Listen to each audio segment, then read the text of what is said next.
రాష్ట్రంలో మరోసారి వైఎస్ఆర్సీపీ అధికారంలోకి వస్తుందనే కడుపు మంటతోనే టీడీపీ నేతలు భౌతిక దాడులకు దిగుతున్నారని మండిపడ్డారు హోంమంత్రి తానేటి వనిత. నల్లజర్లలో తనపై పచ్చమూకలు దాడికి పాల్పడ్డ విషయాన్ని గుర్తు చేశారు. ఇదే విషయంపై ఆగ్రహం వ్యక్తం చేశారు. పోలీసులు వైఎస్ఆర్సీపీకి కొమ్ము కాశారనటం అవాస్తవం అంటున్న హోంమంత్రి తానేటి వనితతో మా ప్రతినిధి రాజు మాట్లాడారు. అంటే పోలీసు వ్యవస్థకు సంబంధించి దేశంలోనే ఎక్కడా లేని విధంగా పోలీసు వ్యవస్థ ఇక్కడ ఏకపక్షంగా వ్యవహరించింది.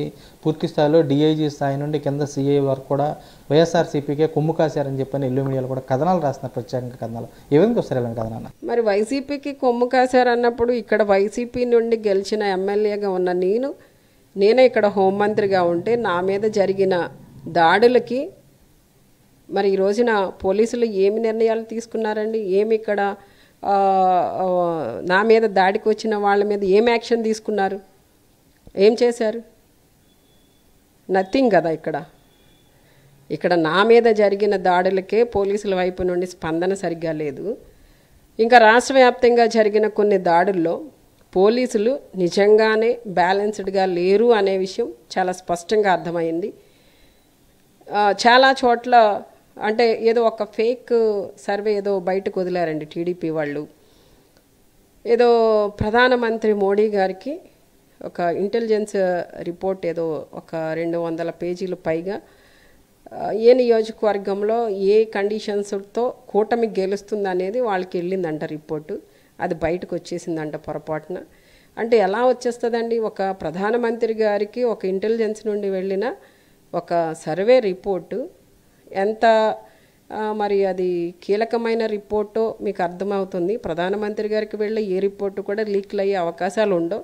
ఒకవేళ ఎక్కడైనా లీక్ అయినా కూడా ఆఫీసర్స్ మీద యాక్షన్స్ వెంటనే ఉంటాయి. అలాంటిది కూడా ఏమీ ఎక్కడా జరగలేదు. వీళ్ళకి మాత్రం వచ్చిందంట. ఏదో మరి పవన్ కళ్యాణ్ గారికి ఆ మధ్యన వచ్చిన అటు కొన్ని కీలక సమాచారం ఆ మధ్యన వాలంటీర్స్ గురించి వచ్చింది కదండి, అలాగే వీళ్ళకి కూడా ఏదో వచ్చి ఉంటుంది. దాన్ని పట్టుకుని అదొక దుష్ప్రచారం చేయడం మొదలుపెట్టారు. సో దాన్ని బట్టి కొంతమంది తెలియని పోలీస్ ఆఫీసర్స్ ఏంటంటే అదే నిజం అనుకుని నమ్ముండొచ్చు.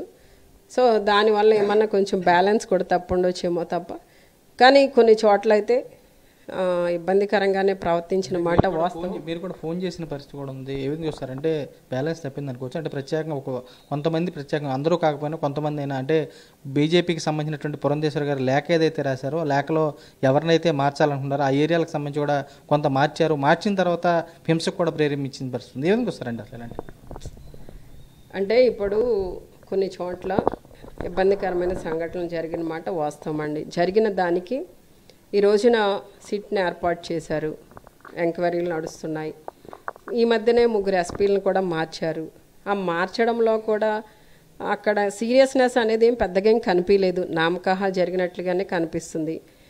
సరే పోనీ ఈ ఎస్పీలు మాత్రమే మార్చారు. కింద స్థాయి అసలు గొడవలు జరిగిన దగ్గర ఉన్న ఎవరైతే ఎస్ఐ, సిఐ, డిఎస్పీ ఈ కింద స్థాయి అధికారులు ఉన్నారో మరి వాళ్ళ మీద ఎటువంటి మరి అధికారికంగా ఎటువంటి చర్యలు లేవు, ఎటువంటి ఎంక్వైరీలు నడవలేదు. మరి ఏం జరుగుతుందో కూడా సరిగ్గా అంటే అంతు పట్టనట్టుగా ఏదో చేస్తున్నట్టు చేయనట్టుగా అట్లా అంటే ఒక కన్ఫ్యూజన్తో కూడినట్టుగా వాళ్ళు అక్కడ బిహేవ్ చేస్తున్నారు.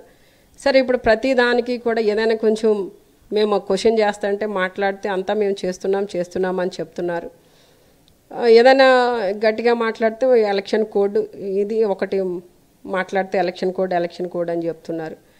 అంటే ప్రతిదానికి కూడా ఈ రోజున ప్రజలు ఎలా ఉన్నారు అంటే ఎక్కడ న్యాయం జరిగింది, ఎక్కడ అన్యాయం జరిగింది, ఎవరు ఏ విధంగా బిహేవ్ చేస్తున్నారు, ఎవరు కరెక్ట్గా ఉన్నారు అనేది అంటే గతంలో కన్నా ఇప్పుడు మీడియా, సోషల్ మీడియా ఇదంతా కూడా కొంచెం ఎక్కువ ప్రజల్లోకి వెళ్ళడం వల్ల అంటే కొన్ని ఫేక్వి వెళ్ళినా కూడా వెంటనే పోనీ అవి నమ్మేసినా కూడా తర్వాత వాళ్ళు ఆలోచన చేసి అర్థం చేసుకునే పరిస్థితులు అయితే ప్రజలు ఉన్నారు. ప్రజలైతే అమాయకులు కాదండి, చాలా తెలివైన వారు. వారికి అన్నీ అర్థమవుతాయి. కాకపోతే కొంత టైం పడుతుంది. ఇవన్నీ ఈ సిస్టమ్ అంతా కూడా కొంచెం సెట్ అవ్వడానికి. ఎన్నికల ఫలితాలు వచ్చిన తర్వాతనే మొత్తం సిస్టమ్ అంతా కూడా మళ్ళీ కరెక్ట్గా నడవడానికి అవకాశం ఉంటుంది. ఎక్కడైనా కొన్ని పొరపాట్లు జరిగితే ఆ పొరపాట్లను సరిదిద్దడానికి ప్రస్తుతం ఎలక్షన్ కమిషన్ వారు ఈ సిట్ని ఏర్పాటు చేశారు కాబట్టి అక్కడైనా న్యాయం జరుగుతుందని ప్రజలంతా కూడా ఎదురు చూస్తున్నారు. ప్రధానంగా మీరు చూస్తుంటారు పల్నాడు కానీ అనంతపురం కానీ తిరుపతి కానీ చూసినట్టు జరిగినటువంటి దాడులు తీరు కానీ ఏం చూస్తారు అంటే టీడీపీ కావాలని చెప్పి దాడులు చేసింది అనుకోవచ్చా, లేదా ఏం చూస్తారు అసలు?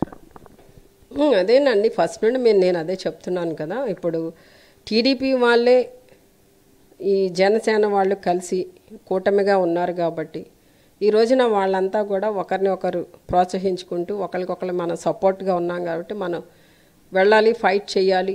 ఫైట్ చేస్తేనే మనకంటూ ఒక ఇది ఇమేజ్ వస్తుంది అనేది ఒక యాంగిల్ అయితే, రెండో యాంగిల్లో వాళ్ళంతా కూడా ఎంతో ఇప్పుడే అధికారంలోకి వచ్చేసినట్టు, రాత్రే వాళ్ళ అధికారంలో ఉన్నట్టు, అంటే చాలా అధికార దాహంతో వాళ్ళు ఉన్నారులేండి.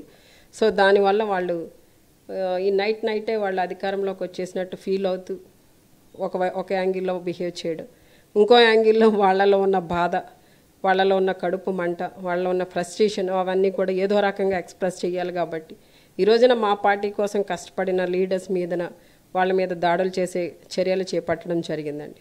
ఇవైతే నిజంగా ఈ దాడులన్నీ కూడా చాలా బాధాకరం. ఎందుకంటే గతంలో ఎన్నికల వరకే పోటీ పడేవారు తప్ప ఎన్నికలు అయిన తర్వాత ఇంతగా బీభత్సాలు ఎప్పుడు జరిగింది లేదండి. ఈ టైంలోనే ఇట్లా జరిగింది. మరి ఈ విధంగా బిహేవ్ చేయడం అనేది మరి ప్రధాన ప్రతిపక్ష పార్టీ అని చెప్తున్న వాళ్ళకి ఇది కరెక్ట్ కాదు. ఈ విధంగా బిహేవ్ చేయడం, ఈ రౌడీయిజం చేయడం, గోండాయిజం చేయడం అనేది కరెక్ట్ కాదు. అట్లానే ఈ రోజున ప్రజలకి మంచి చేయడానికి ఒక సేవాభావంతో ముందుకు రావాలి తప్ప ఇలా రౌడీయిజం గోండాయిజం చేసినంత మాత్రాన అధికారం అయితే వారికి రాదండి. అది వాళ్ళు తెలుసుకోవాలి. ప్రజలందరూ కూడా జగనన్న పక్షాన నిలబడ్డారండి. ఎందుకంటే ప్రతి ఒక్కరూ, ప్రతి కుటుంబం కూడా జగనన్న అందించిన సంక్షేమ ఫలాలు పొందారు కాబట్టి ఆ కృతజ్ఞత వారికి ఉంది కాబట్టి వారంతా కూడా జగనన్నకే ఓటేశారు. జగనన్నని మళ్ళీ గెలిపించడానికి వారు సిద్ధంగా ఉన్నారండి. ఖచ్చితంగా జగనన్న ఈ రాష్ట్రానికి ముఖ్యమంత్రి అవుతారు.